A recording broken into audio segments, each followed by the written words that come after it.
ಆತ್ಮೀಯ ವಿದ್ಯಾರ್ಥಿಗಳೇ, ತಮ್ಮೆಲ್ಲರಿಗೂ ಸಿಂಪ್ಲಿಫೈಡ್ ಮೈಂಡ್ ಭರವಸೆಯ ಅಕಾಡೆಮಿಗೆ ಪ್ರೀತಿಯ ಸ್ವಾಗತ. ಪದ್ಯಭಾಗದಲ್ಲಿ ಬಹಳ ಪ್ರಮುಖವಾಗಿರ್ತಕ್ಕಂಥ ಅತಿ ಹೆಚ್ಚು ಬಾರಿ ಪ್ರಶ್ನೆಗಳನ್ನ ಕೇಳಿರ್ತಕ್ಕಂಥ ಮೂರನೇ ನಡುಗನ್ನಡದಲ್ಲಿ ರಚನೆಯಾಗಿರ್ತಕ್ಕಂಥ ಕುಮಾರವ್ಯಾಸ ಕವಿ ವಿರಚಿತ ಕರ್ನಾಟಕ ಕಥಾ ಮಂಜರಿ ಅನ್ನುವಂತಹ ಒಂದು ಪದ್ಯಭಾಗದಿಂದ ಆಯ್ದುಕೊಂಡಿರ್ತಕ್ಕಂಥ ಇನ್ನೂ ಹುಟ್ಟದೇ ಇರಲಿ ನಾರಿಯರೆನ್ನವೋಲ್ ಎನ್ನುವ ಪದ್ಯಭಾಗವನ್ನು ನಾನು ತಮಗೆ ಸಂಕ್ಷಿಪ್ತವಾಗಿ ಹೇಳಿಕೊಂಡು, ತದನಂತರ ಕಳೆದ 2-3 ವರ್ಷಗಳಿಂದ ಮಾದರಿ ಪ್ರಶ್ನೆ ಪತ್ರಿಕೆಗಳನ್ನು ಸೇರಿ ಯಾವ್ಯಾವ ರೀತಿಯಾಗಿರ್ತಕ್ಕಂಥ ಈ ಪದ್ಯಭಾಗಕ್ಕೆ ಪ್ರಶ್ನೆಗಳು ಬಂದಿದ್ದಾವೆ ಅನ್ನುವಂಥದ್ದನ್ನು ಕೂಡ ನಾವು ವಿವರಣೆ ಕೊಡಲಿಕ್ಕೆ ನಾನಿಲ್ಲಿ ಇಷ್ಟಪಡ್ತಾಯಿದ್ದೀನಿ. ನೀವೀಗಾಗಲೇ ಪರೀಕ್ಷೆ ಸಿದ್ಧತೆ ನಡೆಸಿದಿರಿ. ಕಾಲೇಜಿನ ಅವಧಿಯಲ್ಲಿ ಪಾಠ ಪ್ರವಚನ ಮಾಡುವಾಗ ಈ ಒಂದು ಪದ್ಯದ ಕುರಿತು ಸಂಪೂರ್ಣವಾಗಿರ್ತಕ್ಕಂಥ ವಿವರಣೆಯನ್ನು ತಾವು ಪಡ್ಕೊಂಡಿದ್ದೀರಿ ಅಂತ ಭಾವಿಸ್ತಾ ಸಂಕ್ಷಿಪ್ತವಾಗಿ ಕವಿ ಪರಿಚಯವನ್ನು ಹೇಳಿಕೊಂಡು, ಪದ್ಯದ ಸಾರಾಂಶವನ್ನು ಹೇಳಿಕೊಂಡು ನೇರವಾಗಿ ಪ್ರಶ್ನೋತ್ತರಗಳ ಚರ್ಚೆಗೆ ಹೋಗೋಣ. ಆತ್ಮೀಯ ವಿದ್ಯಾರ್ಥಿಗಳೇ, ಕುಮಾರವ್ಯಾಸನು ಹಾಡಿದನೆಂದರೆ ಕಲಿಯುಗ ದ್ವಾಪಾರವಾಗುವುದು, ಮಹಾಭಾರತ ಕಣ್ಣಲ್ಲಿ ಕುಣಿಯುವುದು ಅಂತ ಮಾತನ್ನು ಹೇಳಿದವರು ಬೇರೆ ಯಾರೂ ಅಲ್ಲ, ನಮ್ಮ ರಾಷ್ಟ್ರ ಕವಿ ಕುವೆಂಪುರವರು. ಕುಮಾರವ್ಯಾಸ ಭಾರತ ಅಂತ ವ್ಯಾಸಕುವರ ಪ್ರೀತಿನ ತನನ ವ್ಯಾಸನ ಕುವರ ಕುಮಾರವ್ಯಾಸ ಅಂತ ಕರೆಸಿಕೊಂಡಿರ್ತಕ್ಕಂಥವನು. ಈತನಿಗೆ ರೂಪಕ ಸಾಮ್ರಾಜ್ಯದ ಚಕ್ರವರ್ತಿ ಅನ್ನುವಂಥ ಬಿರುದು ಕೂಡ ಇದೆ. ಹಾಗೆ ವಿದ್ಯಾರ್ಥಿಗಳೇ, ಇನ್ನೊಂದನ್ನು ಗಮನಿಸಬೇಕು. ಇಲ್ಲಿ ಹೊಂದಿಸಿ ಬರೆಯಿರಿ ಅನ್ನುವಂಥ ಪದ್ಯಭಾಗದಲ್ಲಿ ಲೇಖಕರ ಪರಿಚಯ ಕೇಳ್ತಾರೆ. ಅದಕ್ಕಿಂತ ಹೆಚ್ಚಾಗಿ ನಾನು 5-6 ವರ್ಷದ ಪ್ರಶ್ನೆ ಪತ್ರಿಕೆಗಳನ್ನು ನೋಡಿದಾಗ ನಮಗಿಲ್ಲಿ ನೇರವಾಗಿ ಅವರು 1 ಅಂಕದ ಬಹು ಆಯ್ಕೆ ಪ್ರಶ್ನೆಗಳನ್ನೇ ಈ ಪದ್ಯಭಾಗಕ್ಕೆ ಸಂಬಂಧಪಟ್ಟಂಥ ಪ್ರಶ್ನೆಗಳನ್ನ ಕೇಳಿದ್ದಾರೆ. ಅದಾದ ನಂತರ 3 ಅಂಕದ ಸಂದರ್ಭದಲ್ಲಿ ಸ್ಪಷ್ಟೀಕರಣ ಅಂತಕ್ಕಂಥದ್ರಲ್ಲೂ ಕೂಡ ಹೆಚ್ಚು ಪ್ರಶ್ನೆಗಳು ಬಂದಿದ್ದಾವೆ. ನಾನು ಇದೇ ವರ್ಷ ಇಂಥದ್ದೇ ಪ್ರಶ್ನೆಯನ್ನು ಕೇಳಿದರು ಅಂತಾನು ಕೂಡ ನಾನು ಈ ವಿಡಿಯೋದಲ್ಲಿ ಹೇಳ್ತೀನಿ. ಹಾಗಾಗಿ ಕೊನೆವರೆಗೂ ನೀವು ಇದನ್ನು ನೋಡಲೇಬೇಕು. 4 ಅಂಕದ ಪ್ರಶ್ನೆಗಳನ್ನು ಕೂಡ ಯಾವ್ಯಾವ ವರ್ಷ ಯಾವ ರೀತಿಯಾಗಿ ಕೇಳಿದ್ದಾರೆ ಅಂತ ಹೇಳ್ತೀನಿ. ಹಾಗಾಗಿ 12 ವರ್ಷಗಳ ಕಾಲ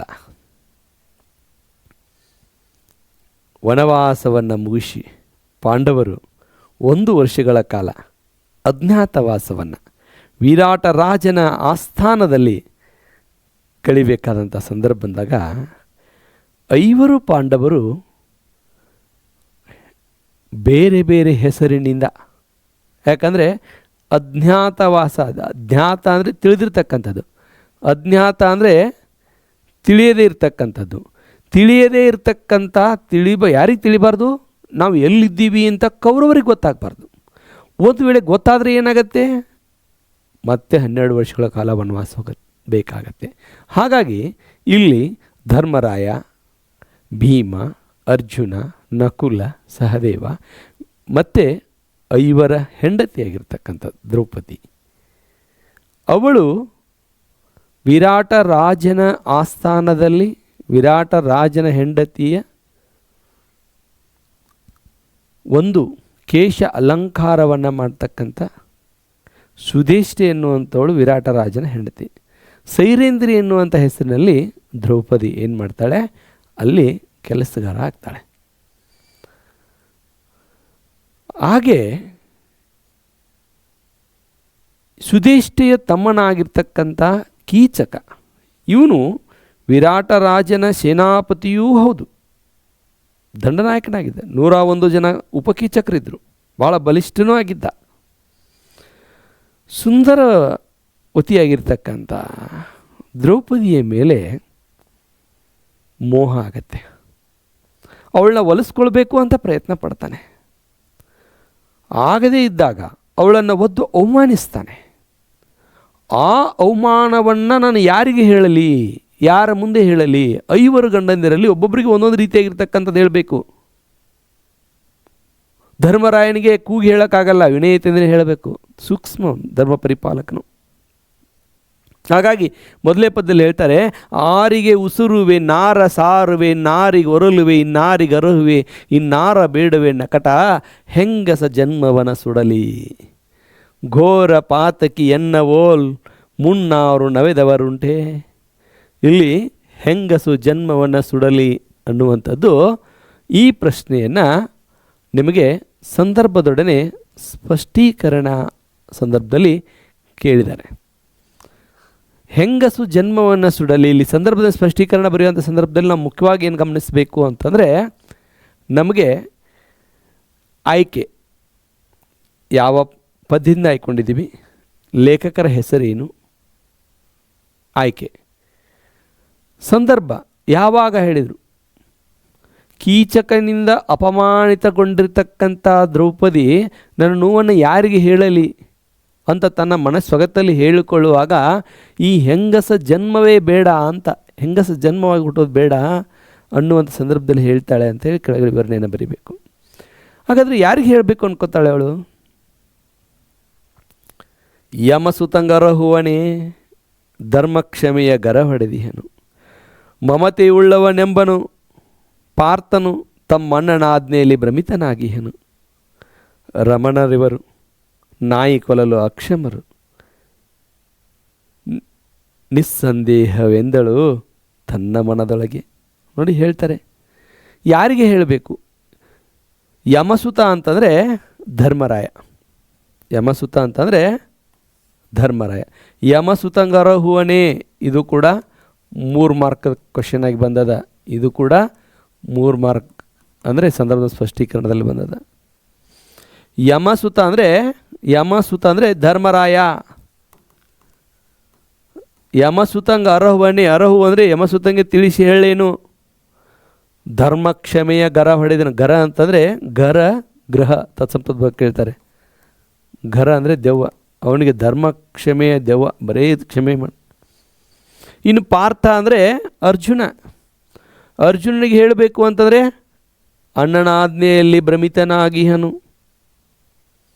ಬಹಳ ಪ್ರೀತಿ ನನ್ನ ಮೇಲೆ, ಆದರೆ ಅಣ್ಣನ ಮೇಲೆ ಅವನು ತುಂಬ ಪ್ರೀತಿ ಇದ್ದಾನೆ. ಅದೇ ರೀತಿಯಾಗಿ ಇಲ್ಲಿ ಉಳಿದರಿಬ್ಬರು ರಮಣರು ಅಂದರೆ ಯಾರು? ನಕುಲ ಮತ್ತು ಸಹದೇವ. ನಾಯ ಕೊಲ್ಲಲು ಅಕ್ಷಮರು. ನಾಯ ಅಂತಂದರೆ ಇಲ್ಲಿ ಕೀಚಕನನ್ನು ನಾಯಿ ಅಂತ ಅಂದರೆ ಇಲ್ಲಿ ಅಸಮರ್ಥ ಅಂತ ಹೇಳ್ತಾರೆ. ಈ ಅಸಮರ್ಥರು ಇವರು. ಈ ಕೀಚಕ ನಾಯಿಯನ್ನು ಕೊಲ್ಲಿಕ್ಕೆ ನಕುಲ ಸಹದೇವರು ಅಕ್ಷಮರು, ಅಸಮರ್ಥರು, ಇದರಲ್ಲಿ ಸಂದೇಹವಿಲ್ಲ ಅಂತ ತನ್ನ ಮನದೊಳಗೆ ಇಲ್ಲಿ ಗಮನಿಸ್ತಾರೆ. ವಿದ್ಯಾರ್ಥಿಗಳೇ, ಈ 2 ಪದ್ಯ ಭಾಗದಲ್ಲಿ ನಾವು ಯಾವ ರೀತಿಯಾಗಿರ್ತಕ್ಕಂಥ ಪ್ರಶ್ನೆಗಳನ್ನು ಕೇಳ್ಬೋದು ಅಂತ ನೋಡೋಣ. ವಿದ್ಯಾರ್ಥಿಗಳಲ್ಲಿ ಗಮನಿಸಬೇಕಾದಂಥದ್ದು ನಾವು ಏನು ಅಂತಂದರೆ, ಯಮಸುತಂಗರೋಹಣೆ ಧರ್ಮಕ್ಷಮೆಯ ಗರ ಹೊಡೆದಿಹನು ಅನ್ನುವಂಥದ್ದನ್ನು ಈಗಾಗಲೇ ನಾನು ಯಾವ ಒಂದು ಸಂದರ್ಭದಲ್ಲಿ ಕೇಳಿದರು ಅಂತ ಹೇಳಿದೆ. ಇಲ್ಲಿ 2 ಅಂಕದ ಒಂದು ಪ್ರಶ್ನೆ ಕೇಳ್ತಾರೆ. ಗಂಡರೈವರು ಯಾರು ವಿವರಿಸಿ ಅಂತ ಕೇಳ್ತಾರೆ. ಯಾರು ಅಂತ ಕೇಳೋದಿಲ್ಲ ಅವರು. ಗಂಡರೈವರು ಅಂತ ದ್ರೌಪದಿ ಯಾರು ಅಂತ ಹೇಳಿದ್ಲು ಅಂತ ಹೇಳ್ತಾರೆ. ಹಾಗಾಗಿ 5 ಹೆಸರನ್ನು ನಾವಿಲ್ಲಿ ಹೇಳಬೇಕು. ಧರ್ಮರಾಯ, ಭೀಮ, ಅರ್ಜುನ, ನಕುಲ ಮತ್ತು ಸಹದೇವ. ಈ 2 ಪದ್ಯ ಭಾಗದಲ್ಲಿ ನಾವು 1 ಅಂಕದ 2 ಅಂಕದ 3 ಅಂಕದ ಪ್ರಶ್ನೆಗಳನ್ನ ನಾವಿಲ್ಲಿ ಗಮನಿಸಿದ್ದೀವಿ. ಅಂದರೆ ಸಂದರ್ಭದೊಡನೆ ಸ್ಪಷ್ಟೀಕರಣವನ್ನು ಗಮನಿಸಿದ್ದೀವಿ. ಆನಂತರ ಹೇಳ್ತಾಳೆ, ಸ್ವಗತ ಮುಗಿದ ತಕ್ಷಣ ಎಲ್ಲರೊಳು ಕಲಿ ಭೀಮನೆ ಮಿಡುಕುಳ್ಳ ಗಂಡನು, ನಿಲ್ಲದಂಗೈಸುವನು ಕಡು ಹೀಯಾಳಿ ಉಳ್ಳವನು, ಕುಲ್ಲುವನಿವ ಉಪಟಳ ಆತನಂ, ಗೆಲ್ಲುವೆನು ಹೇಳುವೆನು ಬಳುಕ ಆತನಲ್ಲಿಯೂ ಹುರುಳಿಲ್ಲದಡೆ ಕುಡಿವೆನು ಘೋರತರ ವಿಷವ ಅಂತ. ಇಲ್ಲಿ ಕೊನೆಗೆ ನಿರ್ಧಾರ ಮಾಡ್ತಾಳೆ. ಎಲ್ಲರೊಳಲ್ಲಿ ಮಿಡುಕು ಅಂತಂದರೆ ಪೌರುಷ್ಯ ಉಳ್ತಕ್ಕಂಥವನು, ಮಿಡುಕುಳ್ಳ ಗಂಡ. ಎಲ್ಲರೊಳಗಡೆ ಕಲಿಭೀಮನೆ ಮಿಡುಕುಳ್ಳ ಗಂಡ, ಹಾಣಿ ಹರಿಬಕ್ಕೆ ನಿಲ್ಲದಂಗೈಸುವನು. ಇಲ್ಲಿ ಒಂದು ಅಂಕ ಪ್ರಶ್ನೆ ಕೇಳ್ತಾರೆ. ಮೊದಲು ಅರ್ಥ ಮಾಡ್ಕೊಳ್ಳಿ. ಎಲ್ಲರೊಳು ಕಲಿಭೀಮನೆ ಮಿಡುಕುಳ್ಳ ಅಂತಾರೆ ಪೌರುಷ್ಯ ಉಳ್ಳವನು ಅಂತ ಅರ್ಥ. ಇಲ್ಲಿ ಒಂದು ಅಂಕ ಪ್ರಶ್ನೆ ಕೇಳ್ತಾರೆ, ಎಲ್ಲರೊಳು ಕಲಿಭೀಮನೆ ಮಿಡುಕುಳ್ಳ ಗಂಡನು, ಹಾಣಿ ಹರಿಬಕ್ಕೆ ನಿಲ್ಲದಂಗೈಸುವನು. ಈ ಭಾಗದಲ್ಲಿ ದ್ರೌಪದಿ ಭೀಮನ ಬಗ್ಗೆ ಕಂಡುಕೊಂಡಿರ್ತಕ್ಕಂಥದ್ದು. ಭೀಮ ಎಂತಹ ಕಷ್ಟ ಕಾಲದಲ್ಲೂ ಕೂಡ ಸಹಾಯಕ್ಕೆ ನಿಲ್ಲುವವನು. ಆಯ್ಕೆ ಆ. ಭೀಮನಲ್ಲಿ ಅಪನಂಬಿಕೆ. ಆಯ್ಕೆ ಈ. ಭೀಮನಿಗೆ ಕೀಚಕನನ್ನು ಕೊಲ್ಲುವ ವಿಷಯ ಅಸಾಧ್ಯವಾದದ್ದು. ಭೀಮ ನನ್ನ ಮಾತನ್ನು ನಿರಾಕರಿಸ್ತಾನೆ ಅಂತ. ಇಲ್ಲಿ ಎಲ್ಲರೊಳು ಕಲಿಭೀಮನೆ ಮಿಡುಕುಳ್ಳ ಗಂಡನು, ಹಾಣಿ ಹರಿಬಕ್ಕೆ, ಹರಿಬ ಅಂದರೆ ಕರ್ತವ್ಯ, ನಿಲ್ಲದಂಗೈಸುವನು ಅಂತಂದರೆ ಎಂತಹ ಕಷ್ಟ ಕಾರ್ಪಣ್ಯ ಬಂದರೂ ಕೂಡ ಭೀಮ ನನ್ನ ಪರವಾಗಿ ನಿಲ್ತಾನೆ ಅನ್ನುವಂಥ ನಂಬಿಕೆ. ಒಂದಂಕದ ಪ್ರಶ್ನೆ ಕೇಳಿದ್ದಾರೆ. ಇದನ್ನು ಯಾವ ಇಶ್ವಿಯಲ್ಲಿ ಅಂತ ನಂತರದಲ್ಲಿ ನಿಮ್ಗೆ ಹೇಳ್ತೀನಿ.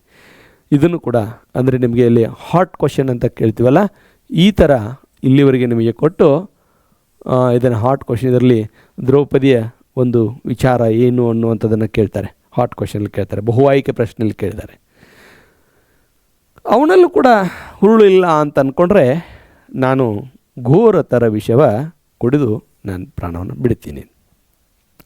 ಆದರೆ ಈ ಭೀಮನನ್ನು ಭೇಟಿ ಆಗಬೇಕಲ್ಲ, ಅವನು ಮೊದಲೇ ಹುಂಬ. ಅವನನ್ನು ಹೋಗಿ ನಾನೇನಾದರೂ ಮಧ್ಯರಾತ್ರಿಯೇ ಹೋಗಬೇಕು, ಯಾರೂ ಇಲ್ಲದಿದ್ದ ಹೋಗಬೇಕು, ಅಜ್ಞಾತವಾಸದಲ್ಲಿದ್ದಾರೆ. ಆಗ ಹೋದ ಸಂದರ್ಭದಲ್ಲಿ ಅವನು ದಿಢೀರಂತ ಎದ್ದು ಕುಂತು ಧ್ವನಿ ಮಾಡಿಬಿಟ್ಟ ಅಂತಂದರೆ, ಮತ್ತು ಕೌರವ್ರಿಗೇನಾದರೂ ಗೊತ್ತಾಗ್ಬಿಟ್ರೆ, ಎಬ್ಬಿಸಲು ಬುಗಿಲೆಂಬನೋ ಮೇನೊಬ್ಬಳೇ ತಕ್ಕೆ ಬಂದೆ, ಮಬ್ಬಿದೇಕೆನ್ ಎಂದೆನ್ನ ಸಂತೈಸುವನು. ನೋಡಿ, ಎಬ್ಬಿಸಲು ಬುಗಿಲೆಂಬನೋ ಮೇನೊಬ್ಬಳೇ ತಕ್ಕೆ ಬಂದೆ, ಮೋರೆ ಮಬ್ಬಿದೇಕೆಂದೆನ್ನ ಸಂತೈಸುವನೋ. ಸಾಮದಲ್ಲಿ ತುಬ್ಬುವುದೋ ತಾಬಂದ ಬರವಿದು, ನಿಬ್ಬರವಲ ಜನದ ಮನಕೆಯ ನೆಬ್ಬಿಸಿ ನೋಡುವೆನೆನ್ನುತ್ತಾ ಸಾರಿದಳು ವಲ್ಲಭನ. ಏನಾದರೂ ಆಗಲಿ, ನಾನು ಭೀಮನ್ನ ಮಲಗಿದಾನಲ್ಲ ಎಬ್ಬಿಸಿ ನೋಡ್ತೀನಿ. ಕೆಲವೊಂದು ಬಾರಿ ನಿನ್ನ ಮುಖ, ಮೋರೆ ಅಂದರೆ ಮುಖ, ನಿನ್ನ ಮುಖ ಇಷ್ಟೇ ಸಪ್ಪಗಾಗ್ಯದ, ನೀ ಯಾಕೆ ಹಿಂಗೆ ಅಸಮಾಧಾನದಿಂದ ಇದ್ದಿ, ಏನಾಗಿದೆ ಹೇಳು ಅಂತ ಸಮಾಧಾನದಿಂದಲೇ ಕೇಳ್ಬೋದಲ್ಲ. ನನಗಂತೂ ಈಗ ಬದುಕು ಉಳಿಬೇಕಾದ್ರೆ ಬೇರೆ ಅವಕಾಶನೇ ಇಲ್ಲ, ಹೋಗಲೇಬೇಕು, ಭೀಮನಿಗೆ ವಿಷಯವನ್ನು ಮುಟ್ಟಿಸಲೇಬೇಕು, ಏನಾಗಿದ್ದಾಗಲಿ. ಆದರೆ ನಾನು ಈ ಕಾಲವಲ್ಲದ ಅಕಾಲದಲ್ಲಿ ಹೋಗಿ ನಾನು ಅವನು ಎಬ್ಬಿಸಿದಾಗ ಜನ ಏನು ಅಂದ್ಕೊಂಡಾರು, ಅದು ಯಾವುದನ್ನು ಯೋಚನೆ ಮಾಡದೆ ನನಗೆ ಒದಗಿರ್ತಕ್ಕಂಥ ಸಂಕಟದಿಂದ ನಾನು ಪಾರಾಗಬೇಕು ಅನ್ನುವಂಥ ಯೋಚನೆಯಿಂದ ಅವಳು ಈ ಪದ್ಯ ಭಾಗದಲ್ಲಿ ಯೋಚಿಸ್ತಾಳೆ. ಯೋಚನೆ ಮಾಡಿ ಮೆಲ್ಲ ಮೆಲ್ಲನೆ ಮುಸುಕ ಸಡಿಲಿಸಿ, ಮೆಲ್ಲ ಮೆಲ್ಲನೆ ಮುಸುಕ ಸಡಿಲಿಸಿ, ಗೆಲ್ಲವನು ಹಿಡಿದಳು ಅಲಗಲು ಪ್ರತಿಮಲ್ಲನೆದ್ದ, ನೋಡಿದನು ಪಾಂಚಾಲ ನಂದನೆಯ ವಲ್ಲಭೇ, ಭರವೇನು ಮುಖದಲ್ಲಿ ತಲ್ಲನವೇ ತಲೆದೂರುತ್ತಿದೆ, ತಳುವಿಲ್ಲದೆ ಉಸುರು ಏಕೆ ಬಂದೆ ಲತಾಂಗಿ ಹೇಳು ಅಂದ. ನೋಡಿ, ಮೆಲ್ಲ ಮೆಲ್ಲನೆ ಹೋದ್ಲು. ಹೇಗೆ ಹೋದ್ಲು ಅಂತಂದರೆ ನಿಧಾನಕ್ಕೆ ಹೋದ್ಲು. ಮಧ್ಯರಾತ್ರಿ ಎಲ್ಲ ಯಾರಿಗೆ ಗೊತ್ತಾಗಬಾರ್ದು. ಮುಸುಕು ಸಡಿಲಿಸಿದ್ಲು, ಗಲ್ಲವನ್ನು ಹಿಡಿದ ಅಲಗಾಡಿಸಿದ್ಲು. ಪ್ರತಿಮಲ್ಲ, ಪರಾಕ್ರಮಿಯಾಗಿರ್ತಕ್ಕಂಥ ಭೀಮ. ಪಾಂಚಾಲನಂದನೆ, ಪಾಂಚಾಲನಂದನೆ ಅಂದರೆ ಪಾಂಚಾಲ ದೇಶದ ರಾಣಿಯವಳು. ಇಲ್ಲಿ ಸೈರೇಂದ್ರಿ ಸುದೇಷ್ಟಿಯ ರಾಣಿಯ ಕೇಶ ಅಲಂಕಾರ ಮಾಡುವಂಥ ಸೇವಕಿ, ಪರಿಚಾರಕ್ಕೆ ಆಗಿರ್ಬೋದು, ಆದರೆ ಅವಳು ಪಾಂಚಾಲನಂದನೆ. ಅವಳು ವಲ್ಲಭೆ ಅಂದರೆ ಹೆಂಡತಿ. ವಲ್ಲಭೆ ಭರವೇನು ಮುಖದಲ್ಲಿ, ನಿನ್ನ ಮುಖದೊಳಗೆ ಯಾಕೋ ಭಾಳ ಸಪ್ಪಗೆ ಕಾಣಿಸ್ತದಲ್ಲ. ತಲ್ಲನೆ ತಲೆದೂರು ತಿದೆ, ತಲ್ಲನವೇ ತಲೆದೂರುತ್ತಿದೆ, ತಳುವಿಲ್ಲ ದಿವಸರು. ಏನೋ ಒಂದು ರೀತಿ ಹೊಯ್ದಾಟ, ಮನುಷ್ಯನ ಗೊಂದಲ ನೆಲ್ಲ ಕಾಣಿಸ್ತಾ ಇದೆ. ತಡ ಮಾಡಬೇಡ, ಹೇಳಿಬಿಡು ಲತಾಂಗಿ, ದ್ರೌಪದಿ ಹೇಳು ಅಂತಂದ. ಆಗ ಅವಳು ಹೇಳ್ತಾಳೆ, ನಿನ್ನೆ ಹಗಲರೆ ಅಟ್ಟಿ ಕೀಚಕ ಕುಣ್ಣಿ ವದೆದನು ರಾಜಸಭೆಯಲ್ಲಿ.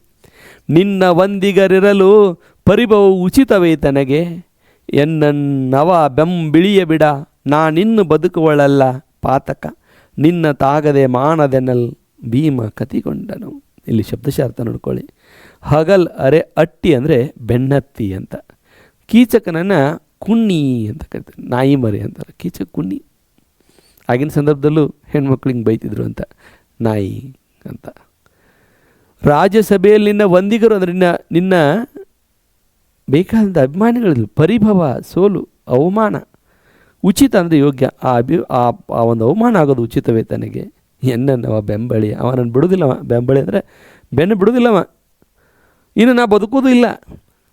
ಒಂದು ವೇಳೆ ನಾನೇನಾದರೂ ಇದನ್ನು ಬದುಕದೆ ಆತ್ಮಹತ್ಯೆ ಏನಾದರೂ ಮಾಡಿಕೊಂಡ್ರೆ ಆ ಪಾಪ ನಿನ್ನನ್ನು ಬಿಡೋದಿಲ್ಲ, ಆ ಪಾಪ ನಿನ್ನ ತಾಗದೆ ಬಿಡೋದಿಲ್ಲ ಅಂತ ಹೇಳಿದಾಗ ಕತಿಗೊಂಡನು. ಕತಿ ಅಂದರೆ ಕೋಪಗೊಳ್ತಾನೆ ಭೀಮ ಅಂತ. ಈ ಎರಡೂ ಪ್ಯಾರಾಗ್ರಾಫಲ್ಲಿ ಭಾಳಷ್ಟು ಪ್ರಶ್ನೆಗಳನ್ನ ರೈಸ್ ಮಾಡಿಲ್ಲ. ಆದರೂ ಕೂಡ ಇದರ ಅರ್ಥವನ್ನೇ ನೀವು ಅಲ್ಲಗಳೆಯುವಂತಿಲ್ಲ. ಮುಂದಿನ ಪ್ಯಾರಾಗ್ರಾಫಲ್ಲಿ ನೋಡಿದಾಗ ರಮಣ ಮತ್ತೆ ಹೇಳ್ತಾಳೆ, ಕೇಳು ಉಳಿದವರು ತನ್ನನ್ನು ರಮಿಸುವರು, ಮಾನನಾರ್ಥವೇನೆ ನಿರ್ಗಮಿಸುವರು. ನೀನಿಲ್ಲದ ಉಳಿದವರು ಉಚಿತ ಬಾಹಿರರು. ಮಮತೆಯಲ್ಲಿ ನೀ ನೋಡು, ಸಮತೆಯನ್ನು ಬೀಳ್ಕೊಡು. ಕುಟಾರಣ ಯಮನ ಕಾಣಿಸಿ ಕರುಣಿಸೆಂದಳು ಕಾಂತೆ ಕೈ ಮುಗಿದು. ಕೇಳ್ತಾಳೆ. ರಮಣ ಅಂದರೆ ಗಂಡ, ಪತಿ. ಕೇಳು, ಉಳಿದವರು ತನ್ನನ್ನು ರಮಿಸುವರು, ಮಾನನಾರ್ಥನೇ. ನನ್ನ ಮಾನದ ವಿಷಯ ಬಂದಾಗ ಅವರು ಹೊರಟೋಗ್ತಾರೆ. ನೀನಿಲ್ಲದೆ ಉಳಿದವರು ಉಚಿತ ಬಾಹಿರು. ಉಚಿತ ಅನ್ನುವಂಥ ಪದಕ್ಕೆ ಯೋಗ್ಯ ಅಂತ ತಿಳ್ಕೊಡಿ. ಇದು 3 ಅಂಕದ ಪ್ರಶ್ನೆ ಬರುತ್ತೆ. ಕೇಳಿದ್ದಾರೆ ನಿಮಗೆ ಸಂದರ್ಭದ ಸ್ಪಷ್ಟೀಕರಣ ಒಳಗೆ ಈ 3 ಅಂಕದ ಪ್ರಶ್ನೆಯನ್ನು ಕೇಳಿದ್ದಾರೆ. ನೀನಲ್ಲದ ಉಳಿದವರು ಉಚಿತ ಬಾಹಿರರು. ಬರಿಬೇಕು ಅದನ್ನು. ಯಾವ ಸಂದರ್ಭದಲ್ಲಿ ಬರಿಬೇಕು, ಸಂದರ್ಭ ಬರಿಬೇಕು ಅಂತಂದರೆ ಅವಳು ಭೀಮನನ್ನು ಹೇಳ್ತಾಳೆ, ನೀನಿಲ್ಲದೆ ಬೇರೆಯವ್ರಿಗೆ ಇದು ಸಾಧ್ಯನೇ ಇಲ್ಲ. ಒಂದು ಸಾರಿ ಮಮತೆಯಲ್ಲಿ ನೀ ನೋಡು ನನ್ನನ್ನು, ಚಿತ್ತದ ಸಮತೆಯನ್ನು ಬೀಳ್ಕೊಡು. ಚಿತ್ತ ಮನಸ್ಸಿನ ಸಮಾಧಾನದ ನೋಡ್ಕೊಂಡು ನನ್ನನ್ನು ಕೈ ಮುಗಿತೀನಿ, ರಕ್ಷಣೆ ಮಾಡೋಣ ಅಂತ ಕೇಳ್ತಾಳೆ. ಆಗ ಅವ ಹೇಳ್ತಾನೆ, ಕಲಹ ಕಾದಡೆ ನಾವು ರಮಿಸುವು, ಉಳಿದವರು ಬಳಿಕೇನು ಕಾದೆಯ ಬಳಕೆ. ಕೆಲವರು ಗಳಿಸಿದಡೆ ಕೆಲವರುಂಡು ಜಾರುವರು, ಅಳುಕಿ ನಡೆಯವರಲ್ಲ ನಿನ್ನೆಯ ಹಳಿವು ಹರಿಭವ ಹೇಳಿ. ಚಿತ್ತವ ತಿಳಿ ಕೊಂಬುವುದು ನಾವು ಪೀತರು ಧರ್ಮಜನ ಹೊರಗೆ. ಹೇಳ್ತಾನೆ, ನೀನು ಭಾರಿ ಇದೆಯಾ, ಮತ್ತು ಜಗಳಕ್ಕಾದ್ರೆ ನಾವು ರಂಸಕ್ಕಾದ್ರೆ ಉಳ್ದವ್ರು ಅಲ್ಲ ಹೆಂಗದ್ರ. ಆದರೂ ಕೇಳು, ಅಳುಕಿ ನಡೆಯೋರಲ್ಲ ನಾವು, ಹೆದರ್ ನಡೆಯೋರಲ್ಲ. ಆದರೆ ಹಳಿವು ಹರಿಭವ ಕಷ್ಟ ಕರ್ತವ್ಯದನ್ನು ಹೇಳ್ಕೊ. ನಿನ್ನ ಕಷ್ಟದ ಕರ್ತವ್ಯ, ನಿನ್ನ ಕಷ್ಟ ಬಂದಾಗ ನಿನ್ನ ಕರ್ತವ್ಯವನ್ನು ಯಾರಿಗೆ ಹೇಳ್ಕೋಬೇಕು? ಚಿತ್ತವನ್ನು ತಿಳಿಯಿಕೊಂಬುದು ನಾವು ಬೀತರು ಧರ್ಮಜನ. ನಿನ್ನ ಕಷ್ಟ ನನಗೆ ಅರ್ಥ ಆಗ್ಲಿಕ್ಕೈತಿ. ಆದರೆ ಧರ್ಮರಾಜನ ಮಾತನ್ನು ಮೀರಿ ನಡೆಯುವವರಲ್ಲ ನಾವು, ನಡೆಯುವಂತಿಲ್ಲ. ನಾವು ಧರ್ಮರಾಜನಿಂದ ನಾವು ಭೀತರಾಗಿದ್ದೀವಿ. ಹಾಗಾಗಿ ಈ ನಿರ್ಧಾರ ಕೈಗೊಳ್ಳೋದು ಸ್ವಲ್ಪ ಕಷ್ಟ ಅಂತ ಹೇಳ್ತಾನೆ. ಮುಂದವ್ರು ಹೇಳ್ತಾನೆ, ಸಿಟ್ಟು ಬಂದ್ಬಿಡುತ್ತೆ ಅವಳಿಗೆ. ಹೆಣ್ಣು ಸ್ತ್ರೀ ತನ್ನ ಕರ್ತವ್ಯವನ್ನು ನಿಭಾಯಿಸ್ಕೊಳ್ಳೋಗೋಸ್ಕರ ಅವಳು ಹೇಗೆ ಸನ್ನದ್ಧಳಾಗ್ತಾಳೆ ಅವನನ್ನು ಅಂದರೆ, ಭೀಮನನ್ನು ಯಾವುದೇ ಕಾರಣಕ್ಕಾದರೂ ಕೂಡ ಈ ಕೀಚಕನನ್ನು ಹೊಡೆದೊಡಿಸ್ಲಿಕ್ಕೆ ಹುರಿದುಂಬಿಸಬೇಕು ಅಂತ. ಆ ಕಾರಣಕ್ಕೆ ಹೇಳ್ತಾಳೆ, ಹೆಂಡತಿಯ ಹರಿಬದಲ್ಲಿ ಒಬ್ಬನೇ ಗಂಡುಗೂಸ್ ವೈರಿಯನ ಕಡಿಕಂಡ ಮಾಡುವನು, ಮೇನ್ ತನ್ನೊಡಲವನ್ನಿಕ್ಕುವನು. ಗಂಡರೈವರಿವರು 3 ಲೋಕದ ಗಂಡರವರು ಒಬ್ಬಳನ್ನಾಳಲಾರಿರ. ಗಂಡರೋ ನೀವು ಬಂಡರೋ ಹೇಳೆಂದಳೋ ಇಂದುಮುಖಿ. ಈ ಪದ್ಯಭಾಗದ ನಮ್ಮಲ್ಲಿ ಅರ್ಥ ಮಾಡಿಕೊಂಡಾಗ ಹೆಂಡತಿಯ ಹರಿವು ಅಂದರೆ ಕರ್ತವ್ಯ. ಹೆಂಡತಿಯ ಕರ್ತವ್ಯದಲ್ಲಿ ಒಬ್ಬ ಗಂಡ ಗೂಸು ವೈರಿಯನ್ನು ತುಂಡು ಮಾಡಿಬಿಡ್ತಾನೆ. ನೀವು 5 ಗಂಡಂದಿರಿದೆ, ನನ್ನನ್ನು ರಕ್ಷಣೆ ಮಾಡೋಕ್ಕಾಗಲಿಲ್ಲ ಅಂತಂದರೆ ನೀವು ಗಂಡರು ಬಂಡರು ಅಂತ ವ್ಯಂಗ್ಯ ಮಾಡ್ತಾಳೆ. ಇಲ್ಲಿ ಗಮನಿಸಬೇಕು ವಿದ್ಯಾರ್ಥಿಗಳೇ, ನಾನು ಪರೀಕ್ಷಾ ದೃಷ್ಟಿಯಿಂದ ಹೇಳ್ತಾ ಇದ್ದೀನಿ ಅನ್ನುವಂಥದ್ದು ನೀವು ಗಮನದಲ್ಲಿ. ಹಾಗಾಗಿ ಕೊನೆವರೆಗೆ ಈ ವಿಡಿಯೋ ನೋಡಿ ಅಂತ ನಾನು ಹೇಳ್ತಾ ಇರೋದು. ಇಲ್ಲಿ ಹಾಟ್ ಕ್ವಶನನ್ನು ಕಳೆದ ಪ್ರಶ್ನೆ ಪತ್ರಿಕೆಯಲ್ಲಿ ಕೇಳಿದರು. ಏನು ಅಂತಾರೆ, ಇಲ್ಲಿಂದ ಹೆಂಡತಿಯ ಹರಿಬದಲ್ಲಿ ಒಬ್ಬನೇ ಗಂಡುಗೂಸು ವೈರಿಯನ ಕಡಿ ಕಂಡ ಮಾಡುವನು. ಈ ಬಾಧ್ಯ ಭಾಗದಲ್ಲಿ ಮೇನ್ ಒಡಲವ ನಿಕ್ಕುವನು ಅನ್ನುವಂಥದ್ರಲ್ಲಿ ಈ ಪದ್ಯ ಭಾಗದಲ್ಲಿ ದ್ರೌಪದಿ ಏನನ್ನು ಹೇಳಿಕ್ಕೆ ಹೊರಟಿದ್ದಾಳೆ, ಯಾವ ಅರ್ಥದಲ್ಲಿ ಹೇಳಿದ್ದಾಳೆ? ಹೆಂಡತಿಯನ್ನು ರಕ್ಷಣೆ ಮಾಡೋದು ಗಂಡನ ಕರ್ತವ್ಯ. ಹೆಂಡತಿಯನ್ನು ರಕ್ಷಿಸದೇ ಇರುವಂಥದ್ದು ಗಂಡನ ಕರ್ತವ್ಯ. ಹೆಂಡತಿಯಾದವಳನ್ನು ರಕ್ಷಣೆ ಮಾಡಲೇಬೇಕಾದದ್ದು ಗಂಡನ ಕರ್ತವ್ಯವಲ್ಲ. ಇದು ಯಾವುದೂ ಅಲ್ಲ. ಬಹು ಆಯ್ಕೆ ಪ್ರಶ್ನೆ ಕೇಳಿದ್ದಾರೆ. ಹಾಗಾಗಿ ಇದನ್ನು ಗಮನಿಸಿಬಿಡಿ. ಇಲ್ಲಿ 1 ಅಂಕದ ಬಹು ಆಯ್ಕೆ ಪ್ರಶ್ನೆಗಳು, MCQ ಕ್ವಶನ್ಸ್, 1 ಮಾರ್ಕ್ಸ್. ಮುಂದುವರೆದು ಹೇಳ್ತಾಳೆ, ಹೇಳು ಗಂಡರೋ ನೀವು ಬಂಡರೋ ಹೇಳಿ ಎಂದಳು ಇಂದುಮುಖಿ. ಇಂದುಮುಖಿ ಅಂತಂದರೆ ಇಲ್ಲಿ ಯಾರು? ದ್ರೌಪದಿ. ಹೆಣ್ಣು ಹರಿಬ ಕೊಸಗವೇ ತಮ್ಮಣ್ಣನ ಆಜ್ಞೆಯ ಮೀರಿ ಕುಂತಿಯ ಚಿನ್ನ ಬದುಕಿದನೆಂದು ನುಡಿವರು ಕುಜನರಾದವರು. ಅಣ್ಣನವರಿಗೆ ದೂರುವುದು ನಾವು ಉಣ್ಣದರಿವು, ರಾಯನ ಆಜ್ಞೆಯ ಕಣ್ಣಿನಲ್ಲಿ ಬಿಗಿ ಹಿಡಿದು ಕೆಡದೆವು ಕಾಂತೆ ಕೇಳೆಂದ. ಹೌದು, ಹೆಣ್ಣನ್ನು ರಕ್ಷಣೆ ಮಾಡುವಲ್ಲಿ ನಾವು ಭಾಳ ನಿಷ್ಠಾತರು.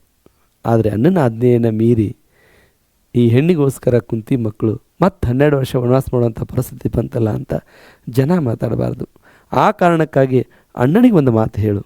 ರಾಯ ಅಂದರೆ ಧರ್ಮರಾಯ, ತತ್ಸಂಬಂಧ ಕೇಳ್ತಾರೆ, ರಾಯ ರಾಜ, ಅವನ ಆಜ್ಞೆಯನ್ನು, ಅವನ ಕಪಿಮುಷ್ಟಿಯಲ್ಲಿ, ಅವನ ಒಂದು ನಿಬಂಧನೆಯಲ್ಲಿ ನಾವು ಬದುಕಿದ್ದೀವಿ, ನೀನು ಅವನಿಗೆ ಹೇಳು ಅಂತ ಹೇಳ್ತಾನೆ.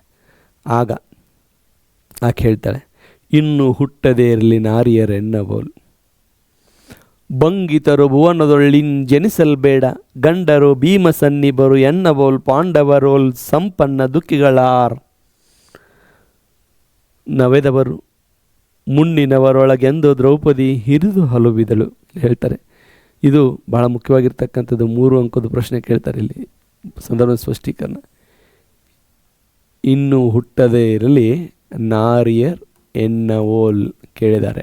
3 ಅಂಕದ ಪ್ರಶ್ನೆ, ಸಂದರ್ಭ ಸ್ಪಷ್ಟೀಕರಣ. ನನ್ನ ಹಾಗೆ ಭೀಮ ಸನ್ನಿವರ ಹಾಗೆ, ಭೀಮನಂತಹವರ ಹಾಗೆ, ಪಾಂಡವರು ಹಾಗೆ ಇಷ್ಟು ದುಃಖವನ್ನು ಪಟ್ಟವರು ಈ ಭೂಮಿ ಮೇಲೆ ಯಾರೂ ಇಲ್ಲ ಅಂತ ಅನಿಸುತ್ತೆ. ಅಯ್ಯೋ ಎಂತಹ ಕಷ್ಟ ಬತ್ತಲ್ಲ ಅಂತ ಹಲಬಿದಳು.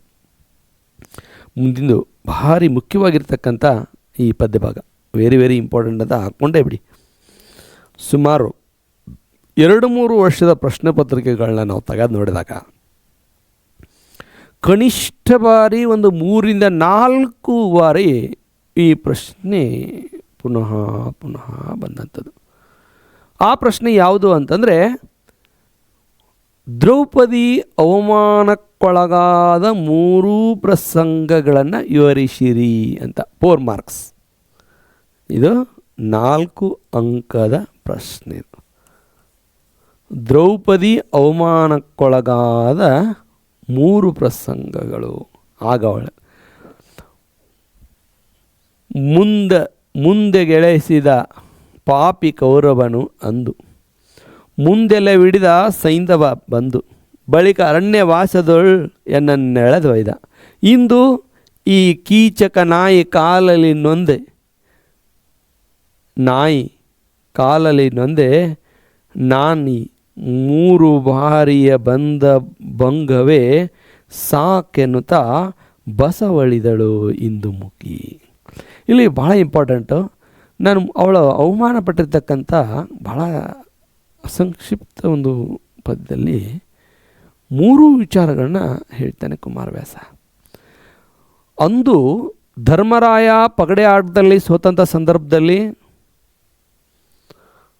ದುರ್ಯೋಧನ ತನ್ನ ತಮ್ಮನಿಂದ ಏನು ಮಾಡಿದ, ಎಳಿಸಿ ಮುಂದೆಳೆ ಅಂದರೆ ಮುಡಿಯನ್ನು ಹಿಡಿದು ಎಳ್ಕೊಂಡು ಬಂದ ಅವಮಾನ ಮಾಡಿದ. ಅಜ್ಞಾತವಾಸದಲ್ಲಿ ಸೈಂಧವ ಎಳೆದು ಹೋಯ್ದ, ಕ್ಷಮೆ ಇರಲಿ, ಜ್ಞಾತವಾಸದಲ್ಲಿ ಅರಣ್ಯವಾಸ ಅಂತ ಹೇಳ್ತಾರೆ ಅದಕ್ಕೆ. ಬಳಿಕ ಅರಣ್ಯವಾಸದೊಳು ಎನ್ನನ್ನು ಎಳೆದೊಯ್ದ ಸೈಂಧವ. ಬಳಿಕ ಇಂದು ಕೀಚಕ ನಾಯಿ 1, 2 ಈ 3 ಬಾರಿ ಬಂದ ಭಂಗ ಬಣ್ಣ ಅವಮಾನ, ಈ 3 ಬಾರಿ ಆಗಿರ್ತಕ್ಕಂಥ ಅವಮಾನ ಸಾಕು ನನಗೆ ಎನ್ನುತ್ತಾ ಬಸವಳಿದಳು. ಅಯ್ಯೋ ನನ್ನ ಹೆಣ್ಣು ಜೀವನನೇ ಸಾಕಿದ್ದು ಅಂತ.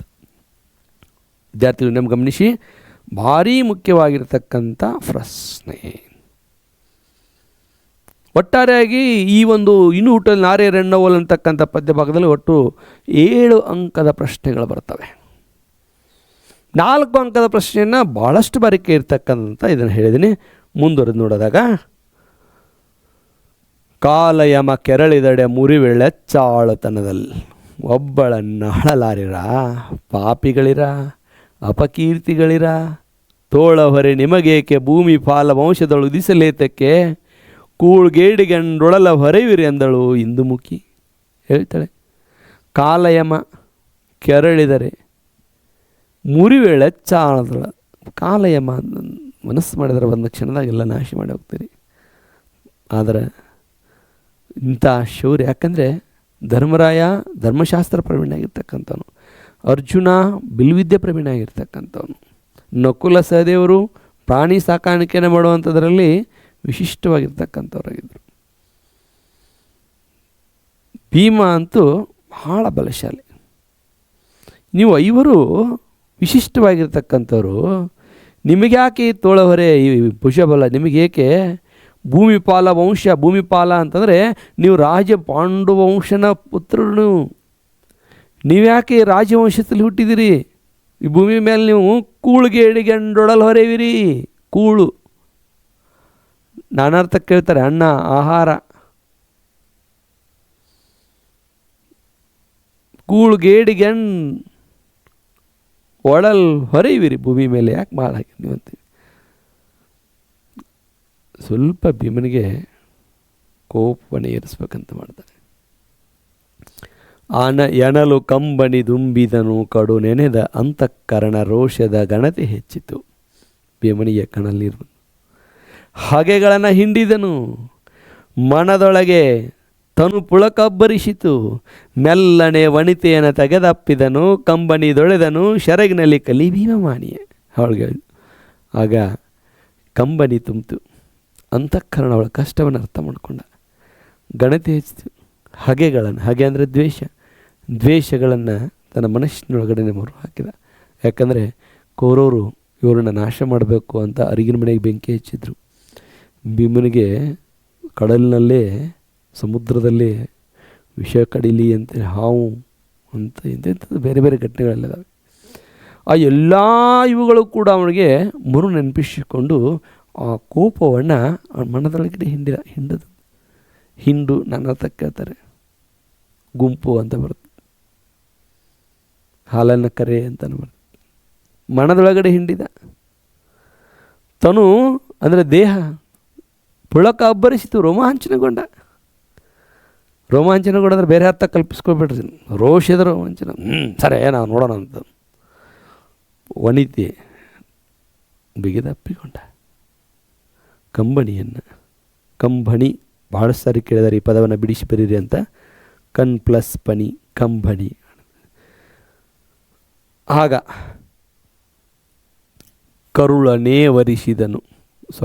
ಕುರುಳನೇವರಿಸಿದನು, ಗಲ್ಲವ ನೊರಸಿ ಮುಂಡಾಡಿದನು, ಮಂಚದ ಹೊರೆಯ ಗಿಂಡಿಯ ನೀರಿನಲ್ಲಿ ತೊಳೆದನು ಮುಖಾಂಬುಜವ. ಅರಸಿ ಬಿಡು ಬಿಡು ಕಾತಿಯನ ವಿಸ್ತರಿಸಲೇಕೆನ್ನ ಅಣ್ಣನಾದ್ದೇನ್ ಗೆರೆಯ ದಾಂಟಿದೆನು ಹೋಗೆಂದನು ಭೀಮ. ಹೇಳ್ತಾನೆ, ಅವಳಿಗೆ ಕುರುಳಿನ ಒರೆಸಿದ, ಗಲ್ಲವನ್ನು ಒರೆಸಿದ, ಕಣ್ಣೀರು ಬರ್ತಿದ್ದಲ್ಲ. ಮಂಚಿದ ಹೊರೆಯಲ್ಲಿ ಒಂದು ಗಿಂಡಿ ಅಂದರೆ ಸಣ್ಣ ಚರಿಗೆ ನೀರು ಅಂತೀವಲ್ಲ, ಗಿಂಡಿ ನೀರಿತ್ತು ಅಂತ ಮುಖ ತೊಳೆದ. ಹೇಳ್ತಾರೆ, ಅರಸಿ ಬಿಡು ಬಿಡು ಕಾತಿಯನ ವಿಸ್ತರಿಸಲೇಕೆ, ಎಮ್ಮಣ್ಣನಾಜ್ಞೆಯ ಗೆರೆಯ ದಾಂಟಿದೆನು ಹೋಗೆಂದನೋ ಭೀಮ. ಇದನ್ನು ಕೂಡ ಇಲ್ಲಿ IMP ಅಂತ ಬರ್ಕೊಳ್ಳಿ. ಬಹು ಆಯ್ಕೆ 1 ಅಂಕದ MCQ ಪ್ರಶ್ನೆಯನ್ನು ಕೇಳಿದ್ದಾರೆ. ಇಲ್ಲಿ ಭೀಮ ಕೀಚಕನ ಪ್ರತಿಕಾರವನ್ನು ತೀರಿಸಿಕೊಳ್ಳಿಕ್ಕೆ ಪ್ರತಿಜ್ಞೆಗೈತಾನೆ.